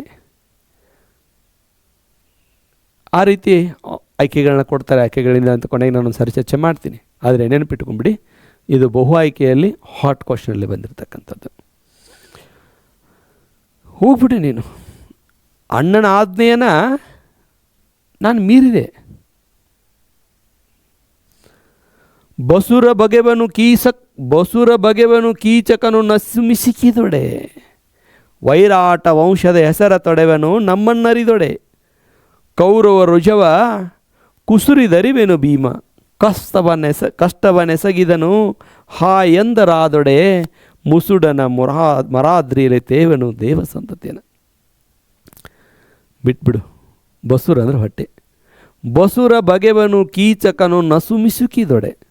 ಒಂದು ಈಟ್ ಏನಾದರೂ ಮಾಡಿದರೆ ಅವನ ಹೊಟ್ಟೆನ ಸೀಳಿಬಿಡ್ತೀನಿ ನಾನು. ವಿರಾಟ ವಂಶದ ಹೆಸರ ತೊಡೆವನು, ವಿರಾಟ ವಂಶ ಏನಾದರೂ ವಿರಾಟ ವಂಶನ ಹೆಸರು ನಮ್ಮನ್ನರಿದೊಡೆ ಕೌರವ ರಜ. ಇನ್ನೊಂದು ಕೇಳ್ತಾರೆ, ಇಲ್ಲೊಂದು ಹಾರ್ಟ್ ಕ್ವಶನ್ ಕೇಳಿದ್ರೆ, ನಮ್ಮನ್ನರಿದಡೆ ಕೌರವ ರೋಜವ ಕುಸುರು ಅರಿವೇನು ಅಂತ. ಅರಿವೇನು ಬಸುರ ಬಗೆವನು ಕೀಚಕನು ನಸುಮಿಸುಕಿದಡೆ, ವೈರಾಟ ವಂಶದ ಹೆಸರ ತೊಡೆವನು ನಮ್ಮನ್ನರಿವಡೆ. ಇಲ್ಲಿ ನಮ್ಮನ್ನಂದರೆ ಯಾರು ಆಯ್ಕೆ ಕೇಳ್ತಾರೆ. ಇದು ಕೂಡ MCQ 1 ಮಾರ್ಕ್ ಕ್ವಶನ್. MCQ ಬಹು ಆಯ್ಕೆ ಪ್ರಶ್ನೆ. ಇಲ್ಲಿ ನಮ್ಮನ್ನಂದರೆ ಯಾರನ್ನ ಕುರಿತು ಹೇಳ್ತಾನೆ ಅವನು? ಬಸುರ ಬಗೆವನು ಕೀಚಕನ ನಸುಮಿಸುಕಿದೊಡೆ, ವರಾಟ ವಂಶದ ಹೆಸರ ತೊಡೆವನು ನಮ್ಮನ್ನರಿದೊಡೆ. ಇಲ್ಲಿ ನಮ್ಮನ್ನು ಅಂದರೆ ಯಾರು? ಆಯ್ಕೆ ಅ ಕೌರವರು, ಆಯ್ಕೆ ಅ ಪಾಂಡವರು, ಆಯ್ಕೆ ಇ ವಿರಾಟರು. ಈ ರೀತಿ ಕೇಳ್ತಾರೆ. ಆಯ್ಕೆ ಪಾಂಡವರು. ನಮ್ಮನ್ನೋದ್ರಲ್ಲಿ ಪಾಂಡವರು. ಕಷ್ಟವ ನೇಗಿಸಿದನು, ಕಷ್ಟ ಹೊರಟೋಯ್ತು ಬಿಡು. ಹಾಯ್ ಎಂದರಾದೊಡೆ, ಅಯ್ಯೋ ಅಂದರೆ ಹಾಯ್ ಅಂದರೆ ಹಲೋ ಹಾಯ್ ಅಲ್ಲ ಇಂಗ್ಲೀಷ್ನಾಗ, ಅಯ್ಯೋ ಎಂದಡೆ, ಮುಸುಡನ ಮುರಾದ್ರಿಯಲ್ಲಿ ತೇವೆನು ದೇವ ಸಂತತಿ, ಅವರನ್ನು ಸರ್ವನಾಶ ಮಾಡಿ ಹೋಗಿಬಿಡ್ತೀನಿ, ಹೋಗಿ ನೀನು ಅಂತ ಸಂತೈಸಿ ಕಳಿಸ್ತಾನೆ. ನಂತರ ನಿಮಗೆಲ್ಲ ಕತೆ ಗೊತ್ತಿದೆ. ನರ್ತಕಿ ನರ್ತನೆ ಮಾಡುವಂಥ ಕೊಲೆ ಬನ್ನಿ ಅಂತ ಕರೀತಾಳೆ. ಅಲ್ಲಿ ಅವಿತ್ಕೊಂಡು ಕುಳಿತಿರ್ತಾನೆ ಭೀಮ. 101 ಕೀಚಕರನ್ನು, ಉಪಕೀಚಕರನ್ನು, ಕೀಚಕನನ್ನು ಸಂಹಾರ ಮಾಡಿ ದ್ರೌಪದಿಯ ಕಷ್ಟವನ್ನು ನೀಗಿಸ್ತಾನೆ ಅಂತ. ಇದೀ ಪದ್ಯಭಾಗ. ಇಡೀ ಪದ್ಯಭಾಗದಲ್ಲಿ ನಾವು ಗಮನಿಸಿರ್ತಕ್ಕಂಥದ್ದು, ಸ್ತ್ರೀ ತನಗೆ ಕಷ್ಟ ಅಂತ ಒದಗಿ ಬಂದಾಗ ಅವಳು ಪಾರಾಗುವ ಬಗೆಯನ್ನು, ಜೊತೆಗೆ ತನ್ನ ಸಮಸ್ಯೆಯನ್ನು ಪರಿಹರಿಸಿಕೊಳ್ಳೋದಕ್ಕೋಸ್ಕರ ಅವಳು ಹೇಗೆ ಉಪಾಯ ಮಾಡ್ತಾಳೆ ಇರ್ತಕ್ಕಂಥದ್ದು. ಯಾಕಂದರೆ ಇಡೀ ನಾನು ಹೇಳ್ತಾ ಇರ್ತೀನಿ ವರ್ಗ ಕೊನೆಯಲ್ಲಿ, ಮಹಾಭಾರತ ನಡೆದದ್ದು ಒಂದು ಹೆಣ್ಣಿಗಾಗಿ, ರಾಮಾಯಣ ನಡೆದದ್ದು ಒಂದು ಹೆಣ್ಣಿಗಾಗಿ. ಇವತ್ತಿನ ಆಧುನಿಕವಾಗಿರ್ತಕ್ಕಂಥ ಯುಗದಲ್ಲಿ ಎಷ್ಟೋ ಪ್ರಮುಖ ಕಾರಣ ಆಗ್ತಕ್ಕಂಥ ಘಟನೆಗಳಿಗೆ ಒಂದು ಹೆಣ್ಣು ಅನ್ನುವಂಥದ್ದು. ಹಾಗಾಗಿ ಹೆಣ್ಣು ಒಲಿದರೆ ನಾರಿ, ಮುನಿದರೆ ಮಾರಿ. ಈಗ ನೇರವಾಗಿ ಈ ಪದ್ಯಕ್ಕೆ ಸಂಬಂಧಪಟ್ಟಂಥ 7 ಅಂಕದ ಪ್ರಶ್ನೆಗಳನ್ನ ಯಾವ್ಯಾವ ವರ್ಷ ಯಾವ್ಯಾವ ರೀತಿಯಾಗಿರ್ತಕ್ಕಂಥ ಪ್ರಶ್ನೆ ಕೇಳಿದ್ದಾರೆ ಅಂತೇಳಿ ನಾವು ನೋಡೋಣ ಅಂತ. 2025 ವಾರ್ಷಿಕ ಪರೀಕ್ಷೆಯಲ್ಲಿ, 2025ನೇ ವಾರ್ಷಿಕ ಪರೀಕ್ಷೆಯಲ್ಲಿ A1 ಅಂತ ಕೊಟ್ಟಿದ್ದೀನಿ. ಹೆಂಡತಿಯ ಹರಿಬದಲ್ಲೊಬ್ಬನೇ ಗಂಡುಗೂಸು ವೈರಿಯನ ಕಡಿ ಖಂಡವನ್ ಮಾಡುವನು, ಮೇನ್ ತನ್ನ ಒಡಲವನ್ನಿಕ್ಕುವನು. ಈ ಪದ್ಯಭಾಗದಲ್ಲಿ ದ್ರೌಪದಿ ಯಾವ ವಿಚಾರವನ್ನು ತಿಳಿಸಿದ್ದಾಳೆ? ಆಯ್ಕೆ ಅ ಧರ್ಮರಾಯನ ಧರ್ಮಪರತೆ, ಗಂಡನ ಕರ್ತವ್ಯ, ಕೀಚಕನಿಂದ ಆಗುತ್ತಿರುವ ತೊಂದರೆ, ವೈರಿಯ ನಡೆ. ಇಲ್ಲಿ ಹೆಂಡತಿಯ ಹರಿಬದಲ್ಲಿ ಗಂಡುಗೂಸು ವೈರಿಯನ ಕಡಿ ಖಂಡ ಮಾಡುವನಂದರೆ, ಹೆಂಡತಿಯ ಹರಿಬದ ಗಂಡುಗೂಸು, ಹರಿಬ ಅಂದರೆ ಕರ್ತವ್ಯ ಅಂದರೆ ಇಲ್ಲೇನು ಆಯ್ಕೆ ಅ ಗಂಡನ ಕರ್ತವ್ಯ ಅನ್ನುವಂಥದ್ದನ್ನು ನಾವಿಲ್ಲಿ ಆಯ್ಕೆ ಮಾಡ್ಕೊಳ್ಬೇಕು 2025ರಲ್ಲಿ. ಅದೇ ರೀತಿಯಲ್ಲಿ 2024 ಆ್ಯನ್ಯುವಲ್ ಎಕ್ಸಾಮಲ್ಲಿ ಕೇಳಿರ್ತಕ್ಕಂಥದ್ದು, ಒಲ್ಲವೇ ಬರವೇನು ಮುಖದಲ್ಲಿ, ತಲ್ಲಣವೇ ತಲೆದೂರುತ್ತಿದೆ, ತಳುವಿಲ್ಲದೆ ಉಸಿರು ಏಕೆ ಬಂದೆಲ್ಲ ತಾಂಗಿ ಹೇಳೆಂದು, ಹೀಗೆಂದು ದ್ರೌಪದಿಯನ್ನು ಪ್ರಶ್ನಿಸಿದವರು ಯಾರು? ಇಲ್ಲಿ ಒಳಾರ್ಥ ಕೆಳಗೆಲ್ಲ ಯಾರು ಪ್ರಶ್ನಿಸಿದರು? ಅರ್ಜುನ ಪ್ರಶ್ನಿಸಿದ, ಏನು ಕೀಚಕ ಪ್ರಶ್ನೆ ಮಾಡಿದ್ನ, ಯಮಸುತ ಪ್ರಶ್ನೆ ಮಾಡಿದ್ನ, ಭೀಮ್ ಪ್ರಶ್ನೆ ಮಾಡಿದ್ನ? ಇಲ್ಲಿ ಯಾರು ಕೇಳ್ತಾರೆ? ಭೀಮ ಕೇಳ್ತಾನೆ ಅಂತ. ನಂತರ ಬಂದು 2024 ಸಪ್ಲಿಮೆಂಟರಿ ಎಕ್ಸಾಮ್ A2 ಸಪ್ಲಿಮೆಂಟರಿ ಎಕ್ಸಾಮಲ್ಲಿ ಪ್ರಶ್ನೆ MCQ ಬಹು ಆಯ್ಕೆ ಪ್ರಶ್ನೆ. ಬಸುರ ಬಗೆವನು ಕೀಚಕನು ನಸುಮಿಸಿಕಿದೊಡೆ, ವೈರಾಟ ವಂಶದ ಹೆಸರ ತೊಡೆಬನು ನಮ್ಮನ್ನರಿದೊಡೆ, ಕೌರವ ರೊಜವ ಕುಸಿರಿದರಿವೇನು. ಇಲ್ಲಿ ನಮ್ಮನ್ನು ಅಂತ ಕೊಟ್ಟಿದ್ದಾರೆ. ನಮ್ಮನ್ನು ಅಂದರೆ ಯಾರನ್ನ? ಆಗಲೇ ಹೇಳಿದೆ ನಾನು, ತೊಡೆವನು ನಮ್ಮನ್ನರಿದೊಡೆ. ನಮ್ಮನ್ನಂದರೆ ಇಲ್ಲಿ ಕೌರವರ, ಯಾದವರ, ದೇವತೆಗಳ, ಪಾಂಡವರ. ಇಲ್ಲಿ ಪಾಂಡವರು ಅನ್ನುವಂಥದ್ದನ್ನು ಗಮನಿಸಬೇಕು. 2024 ಸಪ್ಲಿಮೆಂಟರಿ ಎಕ್ಸಾಮಿನಸ್. ಅರಸಿ ಬಿಡು ಬಿಡು ಕಾತಿಯನ್ನು ವಿಸ್ತರಿಸಿ ಲೇಖೆ ಮೆಣ್ಣ ನಾದ್ಯಗೆರೆ ದಾಂಟಿದೆನು ಹೋಗೆಂದ ನಾ ಭೀಮ. ಈ ಪದ್ಯದಲ್ಲಿ ಭೀಮನ ಮಾತಿನ ಅರ್ಥ ಪ್ರತಿಕಾರದ ಪ್ರಜ್ಞೆ, ಭೀಮನ ಕೋಪ, ಭೀಮನ ಸಹಾಯಕತೆ, ಭೀಮನ ಹುಷಿಕೋಪ. ಇಲ್ಲಿ ಪ್ರತಿಕಾರದ ಪ್ರಜ್ಞೆಯನ್ನು ಮಾಡ್ತಾನೆ. ಹೋಗು ಪ್ರತಿಕಾರ ತೀರಿಸ್ಕೊತೀನಿ, ಹೋಗು ನಾನು ಹೊರಟೋಗ್ಬಿಟ್ಟೇನು ಇಲ್ಲಿ ಅಂತ ಹೇಳ್ತಾನೆ. 2025 H2 ಅಂತಂದರೆ ಸಪ್ಲಿಮೆಂಟರಿ ಎಕ್ಸಾಮಿನೇಷನ್ಸ್, ಆ್ಯನ್ಯುವಲ್ ಎಕ್ಸಾಮ್ ಅಲ್ಲ. ಆ್ಯನ್ಯುವಲ್ ಎಕ್ಸಾಮಲ್ಲಿ ಕೇಳಿದ ಪ್ರಶ್ನೆ ಈಗಲೇ ಹೇಳಿದೆ ನಾನು. ಸಪ್ಲಿಮೆಂಟರಿ ಎಕ್ಸಾಮಿನೇಷನಲ್ಲಿ ಎಲ್ಲರೊಳು ಕಲಿಭೀಮನೇ ಮಿಡುಕುಳ್ಳ ಗಂಡನು, ಹಾಣಿ ಹರಿಬಕ್ಕೆ ನಿಲ್ಲದಂಗೈಸುವನು, ಕಡು ಹೀಯಾಳಿ ಉಳ್ಳವನು. ಈ ಭಾಗದಲ್ಲಿ ಭೀಮನ ಬಗೆಗೆ ದ್ರೌಪದಿಯ ಮಾತಿನಲ್ಲಿ ಏನು ವ್ಯಕ್ತವಾಗಿದೆ? ಭಾವ ಯಾವುದಿದು? ಕಷ್ಟ ಕಾಲದಲ್ಲಿ ರಕ್ಷಿಸು ಎಂಬ ಭರವಸೆ, ಭೀಮನ ಪರಾಕ್ರಮದ ಬಗ್ಗೆ ಅಪನಂಬಿಕೆ, ಕಷ್ಟ ಕಾಲದಲ್ಲಿ ನೆರವಿಗೆ ಬರುವುದಿಲ್ಲವೆಂಬ ಭಾವೆ, ಭೀಮ ಬಲದ ಮೇಲೆ ಶಂಕೆನೆ ಇಲ್ಲ ಎಂದು ಹೇಳ್ತಾರೆ. ಕಲಿಭೀಮನೇ ಮಿಡುಕುಳ್ಳ ಗಂಡ. ಮಿಡುಕುಳ್ಳ ಅಂದರೆ ಪರಾಕ್ರಮಿ ಅಂತ ಹೇಳ್ತಾರೆ. ಅಷ್ಟು ಹೇಳ್ತಾಳೆ. ಹಾಣಿ ಹರಿಬೇಕು ನಿಲ್ಲದ ಅಂಗೈಸುವನು, ಕಡು ಹೀಯಾಳಿ ಅಂದರೆ ಕಡು ಅಂದರೆ ಹೀಯಾಳಿ ಅಂದರೆ ಕಾಳಜಿ ಉಳ್ಳ, ನನ್ನ ಮೇಲೆ ಭಾಳ ಕಾಳಜಿ ಇದ್ದವ. ಇದರ ಅರ್ಥ ಏನು? ಕಷ್ಟ ಕಾಲದಲ್ಲಿ ನನ್ನನ್ನು ರಕ್ಷಿಸ್ತಾನೆ ಅನ್ನುವಂಥದ್ದು ಸರಿಯಾದ ಉತ್ತರ. ಇದು 1 ಅಂಕದ ಪ್ರಶ್ನೆಗಳು. ಇನ್ನು 2 ಅಂಕದ ಪ್ರಶ್ನೆಗಳು ಒಂದೇ ಪ್ರಶ್ನೆಯನ್ನು, ಗಂಡರೈವರು 3 ಲೋಕದ ಗಂಡರಾರು? ಧರ್ಮರಾಯ, ಭೀಮ, ಅರ್ಜುನ, ನಕುಲ ಮತ್ತು ಸಹದೇವ. ಗಮನಿಸಿ, 2025ರ ವಾರ್ಷಿಕ ಪರೀಕ್ಷೆ ಮತ್ತು 2025ರ ಇಲ್ಲಿ ಸಪ್ಲಿಮೆಂಟರಿ ಎಕ್ಸಾಮಲ್ಲೂ ಕೂಡ ಈ ಪ್ರಶ್ನೆಯನ್ನು ಕೇಳ್ತಕ್ಕಂಥದ್ದು. ಇನ್ನು 3 ಅಂಕದ ಪ್ರಶ್ನೆಗಳು ಆಗಲೇ ಹೇಳ್ತಾ ಬಂದಿದ್ದೆ ನಾನು. ಯಮಸುತಂಗರಹುವನು ಧರ್ಮಕ್ಷಮೆಯ ಗರಹೊಡೆದಿಯನು.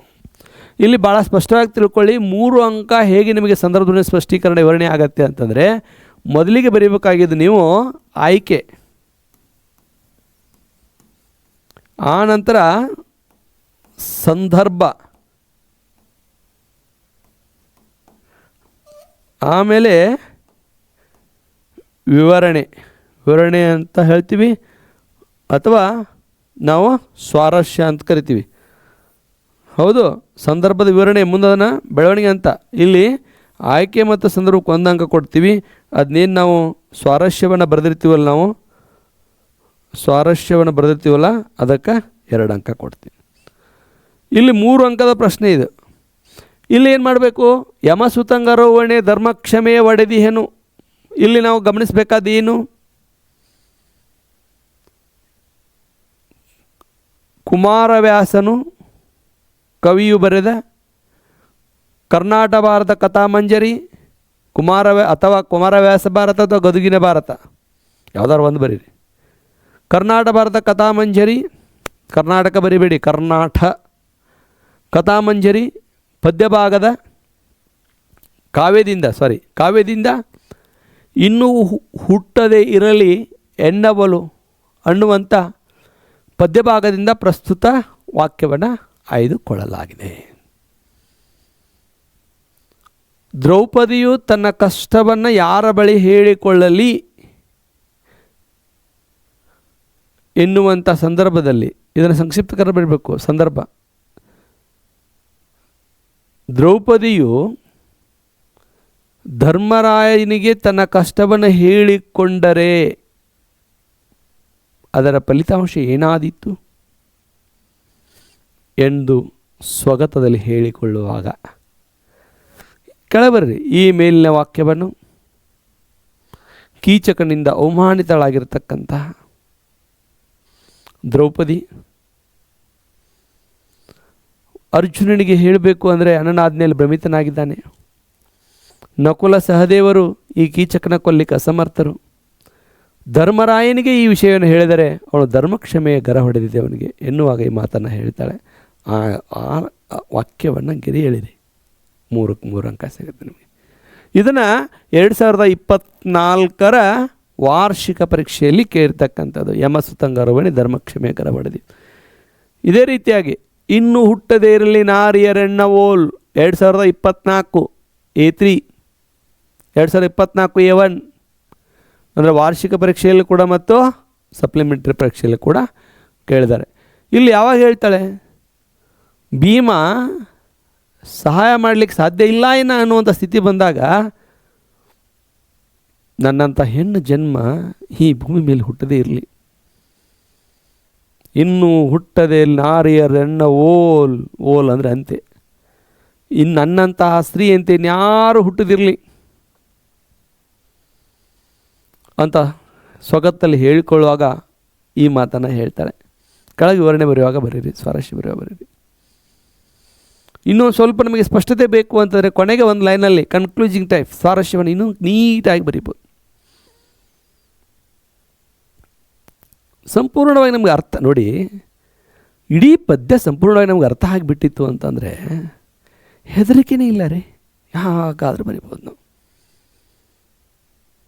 ಇದನ್ನು ಕೂಡ 2024 ಕೇಳಿದ್ದು ಅಂತ ಹೇಳ್ದ.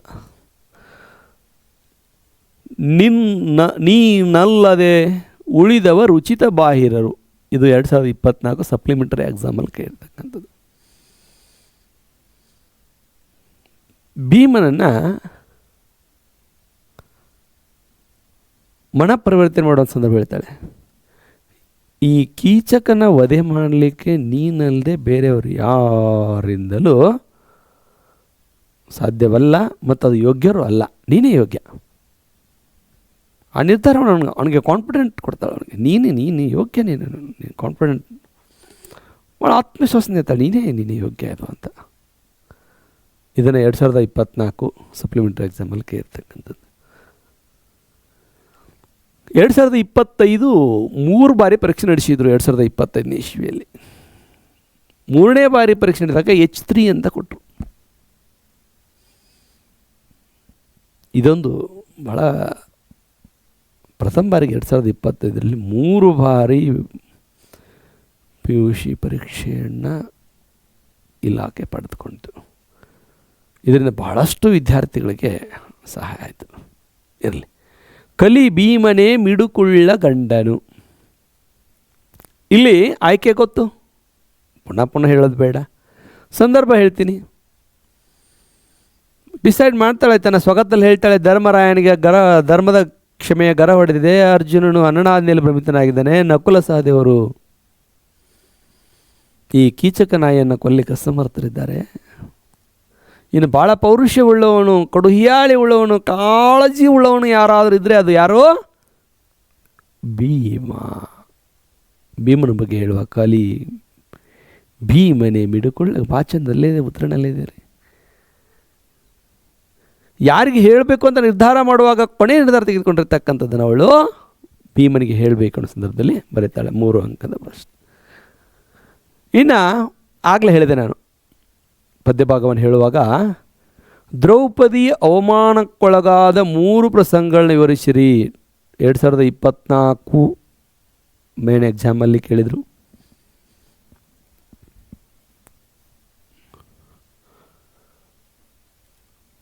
ಹಾಗೆ ಪೂರ್ವ ಸಿದ್ಧತಾ ಪರೀಕ್ಷೆಯಲ್ಲಿ ಕೇಳಿದರು. ಹಳೆಯ ಭಾಳ ಪ್ರಶ್ನೆ ಪತ್ರಿಕೆ ತೆಗೆದುಕೊಂಡು ನೋಡಿದಾಗ ಒಂದು 2-3 ಬಾರಿ ಕೇಳಿದ್ದಾರೆ. ಇದ್ರ ಬಗ್ಗೆ ಆಗಲೇ ವಿವರಣೆ ಹೇಳಿದೆ. ದುರ್ಯೋಧನ ಧರ್ಮರಾಯ ಪಗಡೆ ಆಟದಲ್ಲಿ ಸೋತನ ಸಂದರ್ಭದಲ್ಲಿ ದುಶ್ಯಾಸನದ ಮುಡಿ ಎಳೆದಿರ್ತಕ್ಕಂಥದ್ದು, ಅರಣ್ಯವಾಸದಲ್ಲಿ ಸೈಂಧವನನ್ನು ಅರಣ್ಯದಲ್ಲಿ ಓಡಿಸ್ಕೊಂಡು ಹೋಗಿರ್ತಕ್ಕಂಥದ್ದು, ಈ ಅಜ್ಞಾತವಾಸದಲ್ಲಿ ಕೀಚಕ ಕುಣ್ಣಿ ನಾಯಿ ಅಂತ ಹೇಳ್ತಾರಲ್ಲ, ಒದ್ದು ಅಪಮಾನ ಮಾಡಿರ್ತಕ್ಕಂಥದ್ದು. ಇಷ್ಟನ್ನು ಬರಿಬೇಡಿ. ನೀವು 4 ಅಂಕದ ಪ್ರಶ್ನೆಗಳ ಬರೆಯುವಾಗ ಒಂದು 4 ಅಂಕ ಅಂತಂದರೆ ಒಂಚೂರು ನೀವು ಅದಕ್ಕೆ ಗಮನ ಕೊಡಬೇಕು,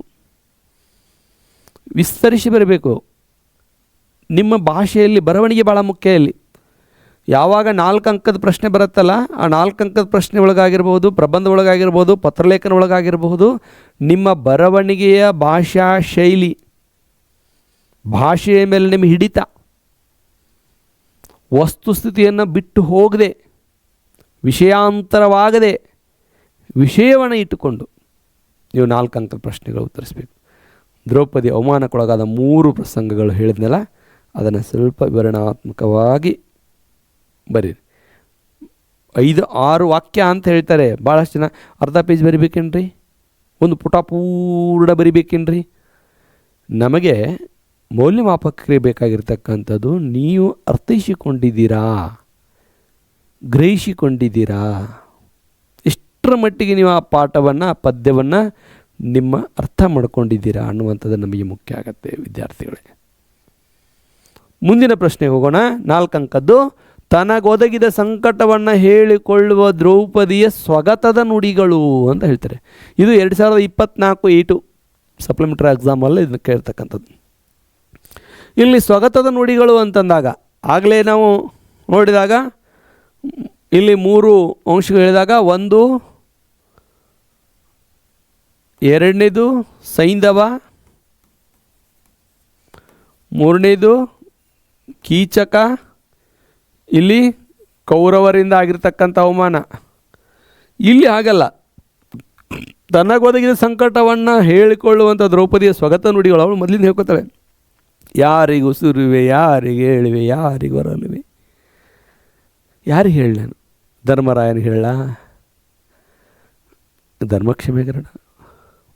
ಪಾರ್ಥನು ಬಹಳ ಪ್ರೀತಿ ಉಳ್ಳವ ಅಂದರೆ ಅಣ್ಣನ ಆದ್ಮೇಲೆ ಪ್ರಮಿತನಾಗಿದ್ದಾನೆ.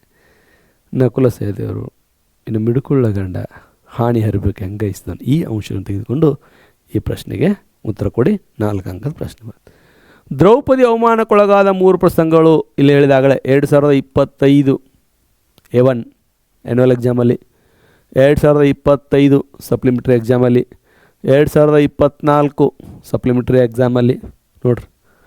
ದ್ರೌಪದಿ ಅವಮಾನಕ್ಕೊಳಗಾದ ಪ್ರಸಂಗಗಳು ಯಾವುದಲ್ರಿ? 2025 A1 ಅಂದರೆ ಆ್ಯನ್ಯುವಲ್ ಎಕ್ಸಾಮಿನೇಷನ್ನು, ಮತ್ತು 2025 ಸಪ್ಲಿಮೆಂಟ್ರಿ, 2024 ಸಪ್ಲಿಮೆಂಟ್ರಿ. ಹೌದು ನೋಡಿರಿ, ಪೂರಕ ಪರೀಕ್ಷೆ, ಇಲ್ಲೂ ಕೂಡ ಪೂರಕ ಪರೀಕ್ಷೆ. ಇಷ್ಟು ಬಾರಿ ಈ ಪ್ರಶ್ನೆಗಳನ್ನ ಕೇರ್ತಕ್ಕಂಥನ ಗಮನಿಸ್ತೀವಿ. ಇನ್ನು 2025ರಲ್ಲಿ ಈ ಸಪ್ಲಿಮೆಂಟ್ರಿ ಎಕ್ಸಾಮಲ್ಲಿ ಇದೇ 4 ಅಂಕದ ಪ್ರಶ್ನೆಯನ್ನು ಏನು ಮಾಡಿದ್ರಪ್ಪ ಅಂದರೆ 2025 H3 ಅಂದರೆ 3ನೇ ಬಾರಿ ನಡೀತಕ್ಕಂಥ ಸಪ್ಲಿಮೆಂಟ್ರಿ ಪರೀಕ್ಷೆ ಒಳಗೆ ಇದನ್ನು ಹಾಟ್ ಕ್ವಶನ್ ಆಗಿ ಕನ್ವರ್ಟ್ ಮಾಡಿಕೊಂಡ್ರು. ಒಂದು ಪದ್ಯಭಾಗ ಕೊಟ್ಟರು. ಹೆಂಡತಿಯ ಹರಿಬದಲ್ಲಿ ಒಬ್ಬನೇ ಗಂಡುಗೂಸು ವೈರಿಯನ ಕಡಿ ಕಂಡ ಮಾಡುವನು, ಮೇನ್ ತನ್ ಒಡಲವ ನಿಕ್ಕುವನು, ಗಂಡರೈವರು 3 ಲೋಕದ ಗಂಡರು ಒಬ್ಬಳನ್ನು ಆಳಲಾರಿರ, ಗಂಡರೋ ನೀವು ಬಂಡರೋ ಹೇಳೆಂದಳಿಂದು ಮುಖ್ಯನಂತ ಪದ್ಯಭಾಗ ಕೊಟ್ಟು ಇಲ್ಲಿ ಕೇಳ್ತಾರೆ, 3 ಲೋಕದ ಗಂಡರೆಂದು ಯಾರನ್ನು ಕರೆಯಲಾಗಿದೆ? 1 ಅಂಕ. 3 ಲೋಕದ ಗಂಡರೆಂದು ಯಾರನ್ನು ಕರೆಯಲಾಗಿದೆ. ಗಂಡರೋ ನೀವು ಬಂಡರೋ ಎಂದವರಾರು? ಇಲ್ಲಿ 1 ಅಂಕ. ಇಲ್ಲಿ ಪಾಂಡವರು ಅಂತ ಬರೋ ಸಾಕು. 3 ಲೋಕದ ಗಂಡರಿಂದ ಯಾರನ್ನು ಕರೆಯಲಾಗಿದೆ? 5 ಮಂದಿ ಹೆಸರು ಬರಿಬೇಡ್ರಿ, 1 ಅಂಕ. ಪಾಂಡವರು. ಗಂಡರು ನೀವು ಬಂಡರು ಎಂದವರಾರು? ದ್ರೌಪದಿ. ಹೆಂಡತಿ ಹರಿಬೇಕಾಗಿ ಗಂಡುಗೂಸು ಏನು ಮಾಡುತ್ತಾನೆ? ವೈರಿಯನ ಕಡಿ ಕಂಡವನ್ ಮಾಡುವನು, ಮೇನ್ ತನ್ನ ನುಡಲವ ನಿಕ್ಕುವನು. ಸ್ವಲ್ಪ ವಿವರಣಾತ್ಮಕವಾಗಿ ಬರೀರಿ ನೋಡಿ. ಪ್ರಶ್ನೆ ಯಾವ ರೀತಿ ಇರುತ್ತೆ. ಹೀಗೆ 4 ಅಂಕದ ಪ್ರಶ್ನೆಗಳು ನಾವು ನೋಡಿದ್ದೀವಿ. ಒಟ್ಟಾರೆಯಾಗಿ ನಿಮಗೆ ಇದು 7 ಅಂಕದ ವಾರ್ಷಿಕ ಪರೀಕ್ಷೆಯಲ್ಲಿ ಬರುವಂಥ ಇನ್ನೂ ಹುಟ್ಟದೆಯಲ್ಲಿ ನಾರಿಯರೆನ್ನುವಳು ಅಂತಕ್ಕಂಥ ಪದ್ಯವನ್ನು ನಾನು 2026ರ ವಾರ್ಷಿಕ ಪರೀಕ್ಷೆಗೆ ಸಿದ್ಧತೆಯನ್ನು ಮಾಡಿಕೊಳ್ಳುವ ರೀತಿಯಲ್ಲಿ ನಿಮಗೆ ಹೇಳಿಕೊಟ್ಟಿದ್ದೇನೆ. ಮತ್ತು ಮುಂದಿನ ವಿಡಿಯೋದಲ್ಲಿ ಬೇರೆ ಪದ್ಯದ ಬಗ್ಗೆ ಚರ್ಚಿಸೋಣ.